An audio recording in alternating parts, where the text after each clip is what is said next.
بسم اللہ الرحمن الرحیم۔ السلام علیکم ورحمۃ اللہ وبرکاتہ۔ ابو ذر رضی اللہ عنہ بیان کرتے ہیں،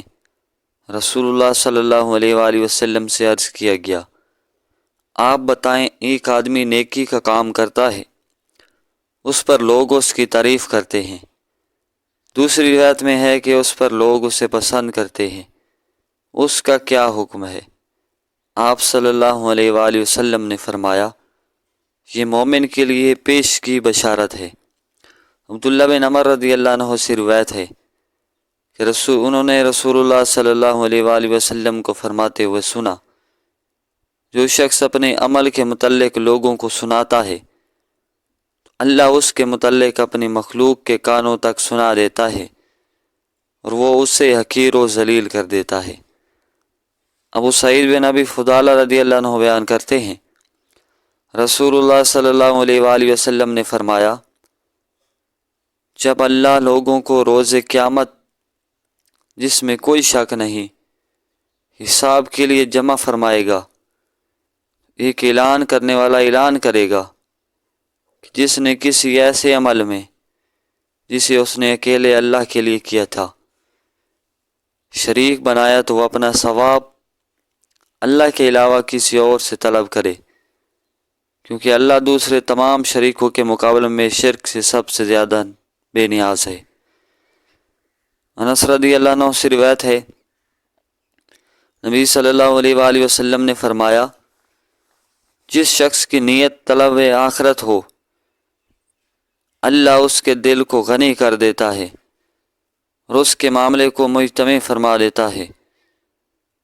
اور دنیا ذلیل ہو کر اس کے پاس چلی آتی ہے۔ اور جس شخص کی نیت طلب دنیا ہو، اللہ اس کی پیشانی پر فقر ثابت فرما دیتا ہے، اس کے معاملے کو منتشر کر دیتا ہے، اور دنیا اسے اتنی ہی ملتی ہے جتنی اللہ نے اس کے لیے لکھ دی ہے۔ ابو ہریرہ رضی اللہ عنہ بیان کرتے ہیں، میں نے عرض کیا، اللہ کے رسول صلی اللہ علیہ وآلہ وسلم، اس اثناء میں کہ میں اپنے گھر میں اپنے جائے نماز پر ہوتا ہوں، تو اچانک ایک آدمی میرے پاس آتا ہے،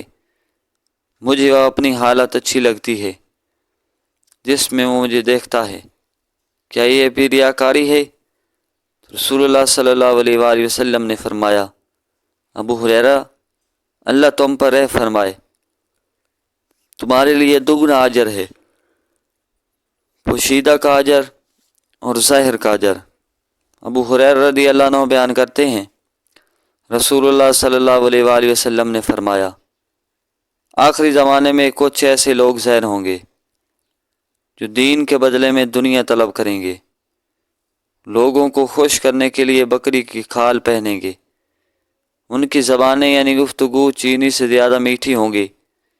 اور ان کے دل بھیڑیوں کے دل جیسے ہوں گے۔ اللہ فرماتا ہے، وہ دھوکے میں مبتلا ہیں کہ میں انہیں مہلت دے رہا ہوں، یا وہ میرے خلاف جرأت کرتے ہیں، میں اپنی قسم اٹھاتا ہوں کہ میں ایسے لوگوں پر انہی میں سے ایک فتنہ برپا کروں گا کہ وہ ان کے علم و بردبار شخص کو بھی حیران چھوڑ دے گا۔ ابن عمر رضی اللہ عنہ نبی صلی اللہ علیہ وآلہ وسلم سے روایت کرتے ہیں، آپ صلی اللہ علیہ وآلہ وسلم نے فرمایا، اللہ تعالیٰ نے فرمایا، میں نے ایک ایسی مخلوق پیدا کی ہے کہ ان کی زبانیں چینی سے زیادہ شیریں، ان کے دل ایلوے سے زیادہ کڑوے، میں اپنی ذات کی قسم اٹھاتا ہوں، میں انہیں ایک فتنے میں مبتلا کروں گا کہ وہ ان کے حلیم، عقل مند اور برباد شخص کو بھی حیران چھوڑ دے گا۔ کیا وہ میری وجہ سے دھوکے میں مبتلا ہوئے ہیں کہ میرے خلاف جرأت کرتے ہیں؟ ابو ہریرہ رضی اللہ عنہ بیان کرتے ہیں، نبی صلی اللہ علیہ وآلہ وسلم نے فرمایا، بے شک ہر چیز کے لیے رغبت اور نشاط ہوتی ہے، اور ہر رغبت و نشاط کے لیے ضعف و سستی بھی ہوتی ہے۔